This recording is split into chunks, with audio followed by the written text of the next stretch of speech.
Fala galera, estamos aqui para mais um Monetize Responde, tá? Você já me conhece, eu sou o Rafael, tô aqui com o Renato. Manda um oi aí pra galera, Renato.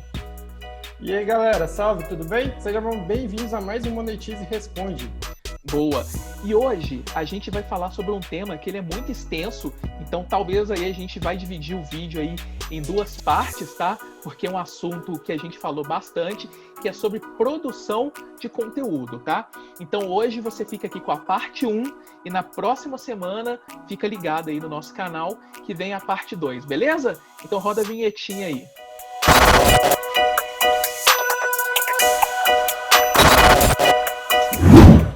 E se você está chegando agora no nosso canal, já se inscreve clicando no botão logo aqui embaixo e também aperte o sininho das notificações para ser avisado sempre que a gente colocar um vídeo novo do Monetize Responde aqui no nosso canal. E também deixa o seu like, porque isso é um indicativo de que você está gostando dos nossos vídeos para a gente sempre trazer conteúdo novo aqui para vocês. Combinado? Rafa, e a pergunta de hoje do Monetize Responde, dessa edição, quem fez foi o Moisés. Ele quer saber o seguinte: quero produzir conteúdo, preciso de ajuda. O que fazer? Essa é uma pergunta excelente, né? Porque a gente já tem visto aí nas últimas edições do Monetize Responde e tem muita gente perguntando como conseguir gerar tráfego de forma orgânica. Acho que uma coisa está muito atrelada à outra, né? A produção de conteúdo. Então, nessa edição agora, a gente vai falar um pouquinho aí de algumas dicas, alguns processos que a gente segue que podem ajudar vocês aí a produzir conteúdo. Beleza, Moisés? Acho que resgatando aqui algo que a gente sempre fala, né? Pode até parecer chato, mas é uma coisa que a gente tem que estar sempre reforçando. É conhecer a sua persona, tá? E a sua persona bem definida. Por quê? Do que isso vai te ajudar? Quando você conhece a sua persona, você sabe quais são os gostos do seu cliente ideal, né? Você sabe quais são as redes sociais que ele acessa, quais são os tipos de conteúdo que ele gosta, né? Se o seu produto atende uma dor dele, você tem que saber onde essa pessoa busca informações e é através disso que você vai ter um norte aí para começar a produzir o seu conteúdo, tá? Então, o primeiro passo é você ter a sua persona, você entender a sua persona, beleza? E logo depois, Moisés, é você entender o funil de vendas e a jornada do cliente, tá? Quando a gente fala de funil de vendas e jornada do cliente, são alguns estágios ali que a gente usa para identificar em que ponto dessa jornada o seu cliente está e quais são os tipos de conteúdo que você tem que colocar ali para ele, tá bom? Os 4 estágios de um funil de vendas, né, e de uma jornada do cliente que a gente usa bastante aqui é o primeiro, que é o aprendizado e descoberta, tá? Onde o cliente ainda não sabe que tem um problema, ele está pesquisando, ele não sabe que existe o seu produto, na verdade, né? Ele sente que tem um problema ali e procura algumas soluções para isso. Muitas vezes ele não sabe exatamente qual é o problema dele, né? Então ele vai descobrir através dos seus conteúdos, através do que você estiver oferecendo ali, seja um artigo de blog, seja numa pesquisa no Google que direcione para o seu vídeo no YouTube, certo? Esse primeiro estágio ali é o de aprendizado e descoberta. O segundo é o reconhecimento do problema, que é aí quando ele já percebe que tem um problema, certo? E ele quer solucionar esse problema. Nesse segundo estágio, aí já são outros tipos de conteúdo que você faz, né? Quando a pessoa já tem o reconhecimento do problema, você já consegue trabalhar conteúdos que são mais direcionados para mostrar isso. E aí a gente vai direto para o terceiro estágio, que é a consideração da solução. Que aí quando você pode começar a apresentar ali o seu produto para o cliente, certo? Para ele entender que o seu produto resolve uma dor dele, tá certo? E por fim, o último estágio é o que a gente chama de decisão de compra. Que é quando ele já está decidido a comprar o seu produto e os conteúdos que você produz, eles vão ser orientados a levar o cliente a essa decisão de compra, tá? Então, com isso, você vai ter uma base para conseguir produzir conteúdos relevantes e de qualidade para o seu público. E quando a gente fala aí também de produção de conteúdo, a gente tem algumas vertentes, né? Que é produzir conteúdo para redes sociais, produzir conteúdo para blogs e produzir conteúdo em vídeo no YouTube, né? Então são essas três pontas aí que a gente vai falar um pouco com vocês aí agora, não é isso, Renato? É isso aí, Rafa. Eu acho que você disse muito bem. É importante, né, que ele entenda, então, a persona dele, para ele produzir um conteúdo bastante personalizado para ela, né? Em cada etapa que ela tiver ali do funil de vendas que ele tiver criado, né? Porque o conteúdo ele serve justamente para isso. para passar, né, a autoridade, né, de quem está falando, mostrar que aquela pessoa ali realmente entende do assunto, daquele nicho. Serve também para poder fidelizar o seu cliente, para conquistar a confiança dele. Como assim? Porque quando você ajuda, né, o seu cliente ali produzindo conteúdos que ajudem na jornada dele, conteúdos que ajudem a resolver as eventuais dores que ele passa, naturalmente ele sente mais confiança em você, né? Ele quer retribuir você de alguma forma no futuro e até por isso facilita a venda também. Eu acho que é isso, Rafa. Boa, Renato. E falando um pouco, né? A gente falou aí do benefício e como são os primeiros passos aí para você entender e começar a produzir conteúdo. A gente vai falar um pouco agora da produção de conteúdo na prática, tá? A gente falou ali que existe a produção de conteúdo para redes sociais, existe a produção de conteúdo para blog e existe a produção de conteúdo em vídeo, né? Então, assim, você já sabendo qual é a sua persona, você sabendo ali quais são os meios onde você vai falar com o seu público, né? Então você tem que decidir ali, né? Se você vai falar com ele no Facebook, no Instagram, se você vai ter um blog, se você vai ter um canal no YouTube, tá? Nada impede de ter os três, mas você pode focar os seus esforços ali aonde a sua persona tá. Como que funciona o processo de criação de conteúdo, tá? Eu acho que depois de você saber, você definir a sua persona, você tem que planejar a sua linha editorial, não é isso, Renato? É isso aí, Rafa. A linha editorial é muito importante na hora de construir, né, de produzir o conteúdo dele. E eu vou explicar o que é como a linha editorial funciona e como ele pode criar uma, certo? A linha editorial ela facilita muito na produção de conteúdo, porque ela te direciona exatamente quais conteúdos que você tem que criar.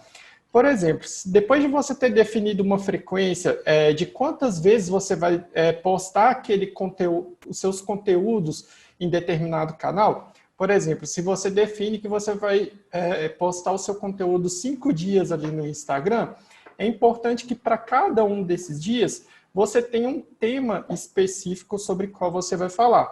Por exemplo, se você estiver divulgando um produto da linha fitness, existem vários assuntos aí desse nicho qual você pode falar nesses dias. Por exemplo, você pode tirar a segunda-feira para falar sobre alimentação saudável, na terça-feira você pode falar sobre dietas, na quarta você pode falar sobre exercícios físicos, na quinta sobre suplementos alimentares e por aí vai. Ou seja, definindo esses temas aí por dia, de acordo com a frequência também que você define, fica muito mais fácil de você saber que tipo de conteúdo que você tem que produzir naquele dia, né? Voltando ao exemplo que eu dei, se na segunda-feira você sabe que você tem que produzir um conteúdo sobre alimentação saudável, então você vai fazer uma pesquisa, né, relacionada a esse tema, ver qual é o melhor conteúdo que atende a sua persona e então começar a produção de fato. É isso que é uma linha editorial. É você pegar a sua frequência, né, ali do canal que você está produzindo os seus conteúdos e definir temas de acordo com a sua frequência, porque isso vai te dar um norte na hora de produzir o seu conteúdo. É um passo muito importante. É essencial. E uma coisa que eu acho que vale citar aqui também, Renato, que na questão da linha editorial, principalmente, aí eu acho que funciona tanto para produtor quanto para afiliado, tá? É que a sua linha editorial, se você é um produtor que tem vários produtos, ou se você é um afiliado que divulga vários produtos, o interessante é que você tenha um canal, um perfil específico para cada um deles, tá? Se você quer se posicionar como autoridade, né? Então, por exemplo, eu aqui, o Rafael, trabalho com marketing digital, e eu quero me posicionar como uma autoridade de marketing digital, a minha linha editorial desse perfil teria que ser voltada para marketing digital. Certo? Se eu sou e quero me posicionar como uma autoridade de marketing digital, mas eu também sou afiliado de produtos ali da linha Nutra, né? Produtos de emagrecimento, produtos de vida saudável, eu tenho que ter um perfil ali à parte, né? Para eu falar sobre esses produtos, certo? Porque se você cria uma linha editorial confusa, né? Não vou dizer confusa, mas de vários assuntos ao mesmo tempo, você primeiro não cria uma identidade ali, né? Então, o público, né, os seus seguidores, sempre que ele vê o que você postando ali, às vezes ele pode ter te seguido por uma dica de marketing digital, mas você de repente está postando ali sobre receitas saudáveis, e às vezes não é isso que ele está procurando. Então, é extremamente importante a gente ter a definição da linha editorial aí para isso, beleza? Uma outra coisa importante, Renato, que a gente tem que definir aqui quando a gente vai começar a produção de conteúdo em redes sociais é a frequência, não é isso? É isso aí, Rafa. A gente tem que entender muito bem com qual frequência a gente vai postar os conteúdos ali em determinado canal. É importante que a gente entender que cada canal, quando eu falo canal, é cada mídia social, né? YouTube, Instagram, Facebook, LinkedIn, Twitter, cada um delas tem uma frequência específica, porque geralmente cada persona tem um hábito de consumo daqueles canais. Por exemplo, não é todo dia que eu acesso o Twitter, não é todo dia que eu acesso o YouTube. Então, você tem que entender, através de métricas, né, levantando dados, fazendo pesquisa, etc., quais dias da semana ali a sua persona acessa mais esses canais, né, e quantas vezes por semana ela acessa. Que aí você vai, assim, definir a sua frequência.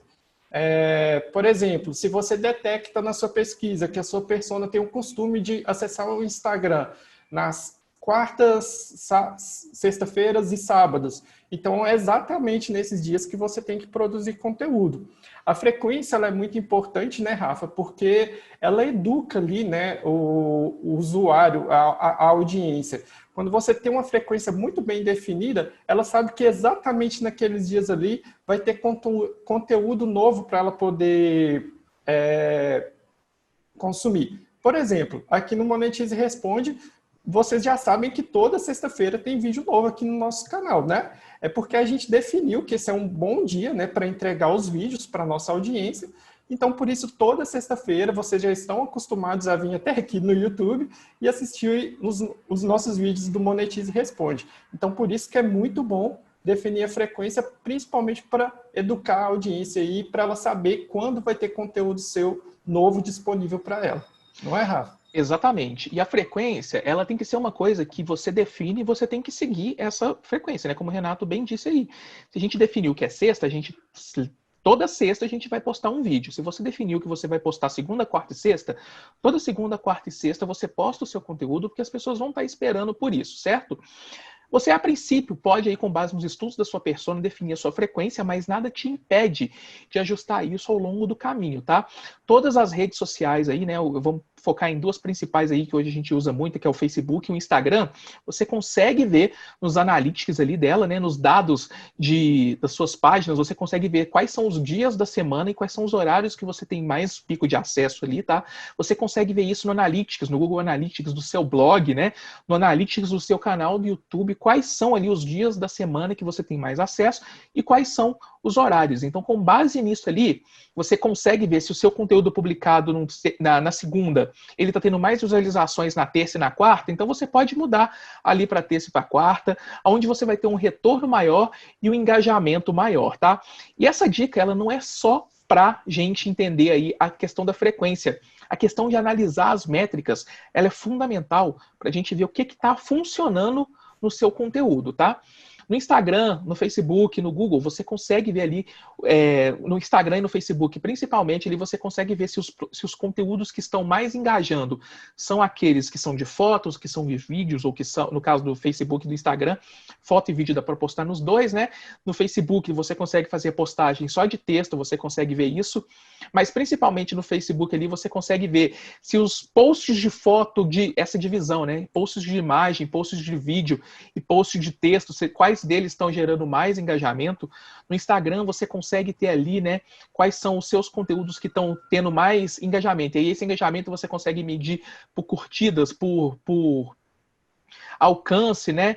Então você consegue ter aí uma noção. No YouTube já você consegue ver quanto tempo de vídeo as pessoas estão assistindo, e isso pode te ajudar aí a guiar a sua produção de conteúdo, se você faz um vídeo mais curto, se você faz um vídeo mais longo, se você coloca o conteúdo um pouco mais próximo do início do vídeo, você coloca mais para o meio, certo? A mensagem importante do seu vídeo, né? Ela está onde? Ela está no início ou está no final, né? Para você conseguir fazer esses ajustes aí, que são extremamente importantes para você conseguir oferecer um conteúdo de qualidade. Eu acho que, além disso, uma coisa que tem que passar, acho que até antes também, né, Renato? É a questão da revisão, não é isso? De revisar o seu conteúdo antes dele ir para o ar.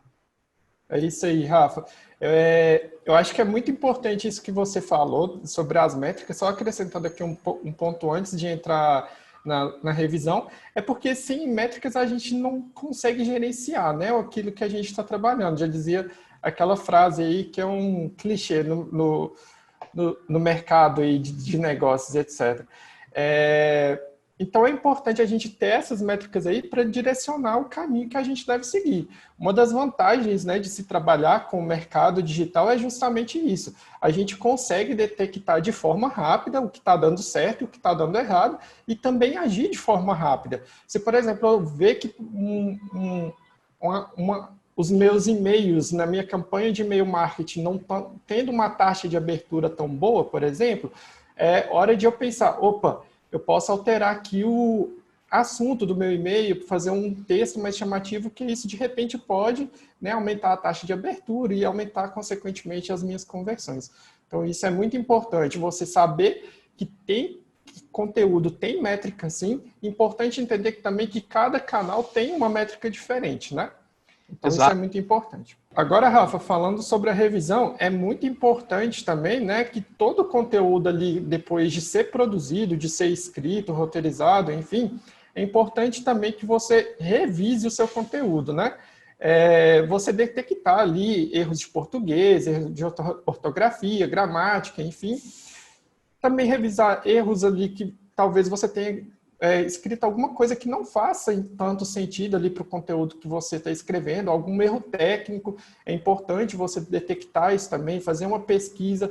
É importante que você repasse também o seu conteúdo para que outra pessoa leia antes de você publicar ele. Porque às vezes você já está tão viciado ali com a sua escrita, com a sua forma de escrever, etc., que você mesmo não detecta esses erros, entendeu? Então é importante que você repasse, né, o seu conteúdo para uma terceira pessoa, para que ela dê uma lida e te dê um feedback também, para que você possa ali melhorar no seu conteúdo antes mesmo de você publicar ele. Não é isso, Rafa? Exato. A gente pode até pegar como exemplo o nosso próprio fluxo de trabalho ali na Monetize, né? A gente aí trabalha com produção de conteúdo, então quando eu escrevo um conteúdo, o Renato revisa, quando o Renato escreve, eu reviso, a gente tem mais 2 pessoas no nosso time, então tá sempre um revisando o conteúdo do outro ali, justamente para essa questão, para a gente validar, né, ali o conteúdo e tal, se tudo que a gente está falando ali está certinho, está condizente com a mensagem que a gente quer passar, erros ortográficos, erros de português, né?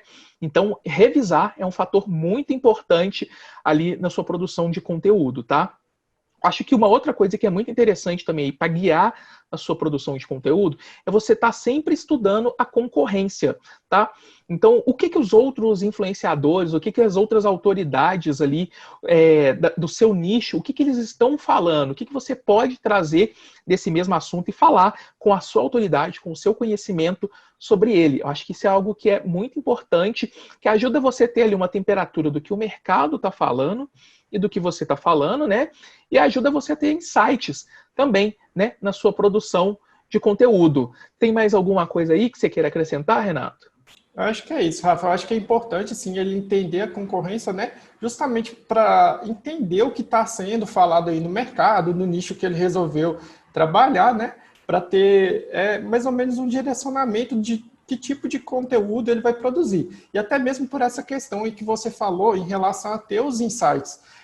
Não necessariamente ele vai copiar, né, o que a concorrência dele ali está falando, mas ele pode sim aproveitar aquele conteúdo e abordar, né, da maneira dele, do jeito dele, né? Isso não tem problema nenhum. É normal isso em qualquer tipo de mercado, tá? Então, é sempre importante aí você ficar antenado e seguir mesmo a sua audiência para ver o que ela está produzindo, beleza? Boa!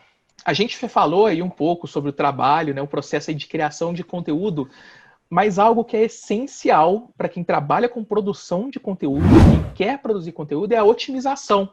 Não é isso, Renato? E a otimização, quando a gente fala, ela funciona tanto para redes sociais, você consegue otimizar o seu conteúdo para redes sociais, né, e para o vídeo, e principalmente, quanto para blog, né? Blog a gente trabalha com SEO aí, no YouTube a gente trabalha com SEO, né? Nas redes sociais aí também a gente tem o SEO específico das redes sociais, né? Então agora a gente vai dar algumas dicas aqui sobre isso. Vamos começar falando um pouquinho sobre SEO, Renato, falando nele? Bora, Rafa. Principalmente aí para o blog e YouTube é importante, o primeiro passo, né, é entender a palavra-chave do conteúdo ali que ele está produzindo, porque o gatilho, né, dos mecanismos de buscas, como, por exemplo, o Google e o YouTube, ele funciona justamente aí com a palavra-chave. A pessoa digita determinada coisa, né, que ela quer procurar ali em algum desses mecanismos, e então aparecem os resultados ali da pesquisa, ranqueando os sites mais relevantes ali para a audiência. Então é importante, primeiro, ele entender a palavra-chave na hora de ele produzir o conteúdo, ou seja, qual vai ser a palavra que ele vai focar. Imagina só, na hora da minha persona estar pesquisando por esse tipo de conteúdo, por qual palavra que ela vai buscar esse tipo de conteúdo? Então é justamente essa palavra que ele tem que buscar, que ele tem que focar na hora de produzir esse conteúdo aí. Porque aí, esses mecanismos de buscas aí, como o Google e o YouTube, eles vão detectar, né, que aquela palavra ali, que geralmente é buscada pela audiência, é relevante, ela está presente no seu conteúdo e vai entregar, então, o seu conteúdo ali para a sua audiência nos resultados ali da página. É isso, Rafa? O que você mais tem a dizer sobre SEO? SEO são 3 fatores ali que você tem que trabalhar, que são fundamentais. O Renato já falou da palavra-chave, tá? Você tem que trabalhar o título também. O seu título, a sua palavra-chave tem que estar no seu título, porque o título do post é o que vai fazer, é a porta de entrada, né? Quando a pessoa pesquisa algo ali no Google, o título do post é o que ela vai ler. Então, você tendo a sua palavra-chave ali, você tendo um título atrativo, você consegue fazer com que a pessoa clique e vá para o seu resultado, certo? A segunda parte importante é a descrição, tá? Você tem que ter uma meta description ali do blog ou do YouTube, a descrição do vídeo que você vai falar sobre o conteúdo que a pessoa vai encontrar ali. Então você consegue trabalhar a sua palavra-chave ali, você consegue trabalhar variáveis da sua palavra-chave ali, né? Que são relacionadas a ele e tudo mais. No caso de blogs também, que é o slug, né, que a gente chama que é a URL. Então você consegue colocar a sua palavra-chave no título e criar uma URL específica colocando a palavra-chave também, ou palavras relacionadas. Eu acho que são termos aí, são alguns desses fatores que são importantes para o SEO. No caso de vídeo, é bom você focar também no uso das tags, tá? Que você coloca ali quando você sobe um vídeo para o YouTube, certo? Você consegue colocar na sua descrição, no seu título, as palavras-chave e adicionar algumas tags que vão ter a ver com o assunto ali também, certo? Acho que outra parte importante que a gente pode falar com SEO aí é um pouquinho mais trabalhosa e tal, que a gente chama de link building, né? Que é conseguir links para os seus artigos, né? E um passo que você pode fazer para conseguir isso é você fazer a troca de posts com pessoas, né, com amigos ou pessoas do mercado, que é o guest post, que é você escrever um artigo para o post, para o blog daquela pessoa, né, e aquela pessoa escrever um artigo para o seu blog. E ambos aí se linkando, né? Então você pode fazer essa lista aí de sites que tenham a ver com você, que tenham a ver com o seu negócio, com o seu blog, e propor aí essa troca de posts. Acho que são fatores aí importantes para trabalhar nessa parte de SEO, certo? Tem Certo, mais alguma Rafa. coisa para acrescentar, Renato? E se ele estiver encontrando dificuldades, né, de encontrar parceiros aí para fazer essa troca de posts e fazer um bom link building aí no blog dele, existe a Web 2.0, né, que disponibiliza plataformas para que ele possa escrever conteúdos dentro dessas plataformas e então pegar o link e fazer a linkagem ali no blog dele, porque isso também vai gerar uma relevância, né, para o blog. Nada. O link building ele funciona da seguinte forma: quando um site que tem determinada autoridade na web, ele indica o seu blog, fazendo, por exemplo, uma linkagem, né, dentro do conteúdo ali, o Google ele vai entender, né, que opa, o blog está sendo indicado aqui para um site que é bem relevante. Então ele vai entender que o seu site é relevante também e por isso vai indicar o seu site aí para a audiência, colocando ele aí nos primeiros resultados da pesquisa, né, Rafa? Exato, Renato. Um outro fator aí importante na otimização do conteúdo é a otimização, né, a adaptação para o formato de cada canal. Você pode falar sobre o mesmo assunto tanto no Facebook, quanto no Instagram, quanto no YouTube, quanto num post de blog, tá?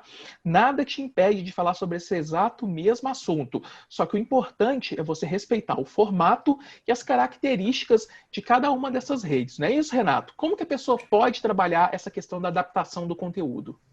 Exatamente, Rafa. Eu acho que é muito importante ele entender aí como que as pessoas se comunicam em cada um desses canais. É importante a gente entender que o jeito que eu falo, o jeito que eu me comunico no Instagram, não é, por exemplo, o mesmo jeito que eu comunico no LinkedIn.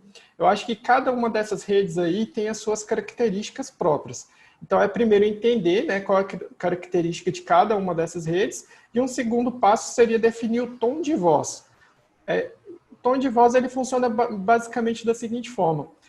Como eu vou me comunicar com as pessoas? É como se a pessoa estivesse lendo aquele seu conteúdo ali e tivesse imaginando você mesmo falando aquele conteúdo ali para ela, com as entonações da sua voz e etc., para que ela se sinta realmente ali conectada com o seu conteúdo mesmo, né? Então é importante você direcionar aí até a maneira como você fala, né? Usando palavras específicas, até evitando determinadas palavras também. Isso você vai ver no estudo da sua persona, na qual você deve usar na hora aí de produzir o seu conteúdo. Não é, Rafa? Boa. Inclusive, na semana passada, o vídeo da edição passada do Monetize e Responde, a gente falou em copywriting, né? A famosa copy. E você consegue aplicar também a copy na sua produção de conteúdo, tá? Seja nos seus artigos de blog, tá? Você usa a copy para criar um título chamativo, você usa a copy ali no meio do seu conteúdo para você levar a pessoa a tomar uma ação, né? Então, muitas vezes você está escrevendo um artigo de blog para direcionar a pessoa para algum outro material. Você quer direcionar ela para baixar um e-book, para direcionar ela para se cadastrar numa newsletter, né? Você consegue usar a copy aí. Você consegue usar técnicas de copy também para criar os seus roteiros de vídeo, tá? E até mesmo para os seus posts de redes sociais.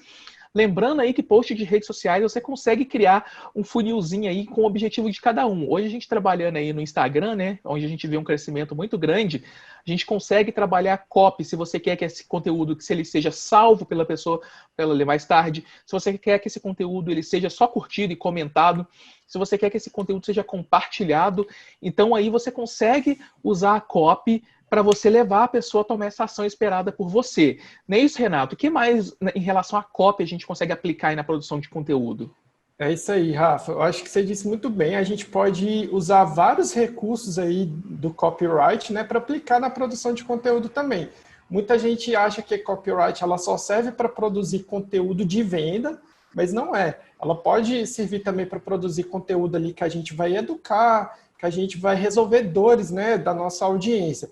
Então, um dos recursos que você já falou e que pode ser bem usado os recursos da headline, né, para criar um título chamativo, criar um recurso também para chamar a pessoa para tomar uma ação, seja ali curtir o post, salvar, compartilhar, enfim.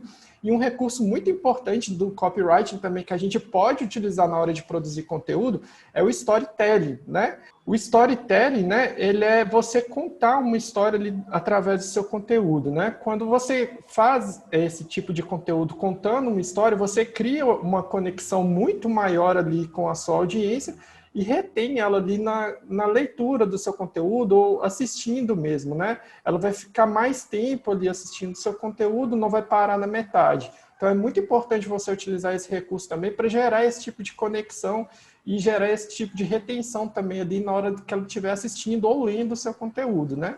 A pessoa, quando ela está vendo ali uma história, ela se coloca no lugar do personagem e sente as mesmas dores, sente os mesmos anseios, a felicidade, todos os sentimentos que ela está sentindo ali. Então, ela se conecta muito mais com o seu conteúdo na hora que você utiliza esse tipo de recurso. Boa. Se você quiser entender um pouco mais, né, sobre storytelling e sobre copy, assiste a edição passada do Monetize e Responde, que é só sobre copy, tá? Então tá um conteúdo. A gente vai deixar aqui, ó, no izinho, aí, só clicar que você assiste o vídeo. Tá um conteúdo bem bacana se você quiser entender um pouco mais sobre isso, tá? Então, galera, estamos chegando agora no final dessa primeira parte do Monetize e Responde, especial aí sobre produção de conteúdo, tá? Tudo que a gente citou de ferramenta, o link está aqui na descrição, certo? Se você quiser acessar aí agora. Eu sou o Rafael, estou aqui com o Renato. Renato, quer se despedir da galera aí? É isso aí, galera. Então, se você gostou do vídeo dessa primeira parte do Monetize Responde aí sobre produção de conteúdo, já deixa o seu like aqui embaixo e também aperta aí o botão para se inscrever no nosso canal e também o sininho de notificações para sempre receber um aviso de quando a gente trazer um conteúdo aí novo para vocês. Beleza? Eu sou o Renato e até o próximo vídeo aí do Monetize Responde parte 2. E você aí assinando aí e se inscrevendo e ativando a notificação, você vai receber em primeira mão quando a gente lançar a parte 2 semana que vem, tá? Fica ligado que a parte 2 tá imperdível, beleza? Até semana que vem. Até. Tchau, tchau.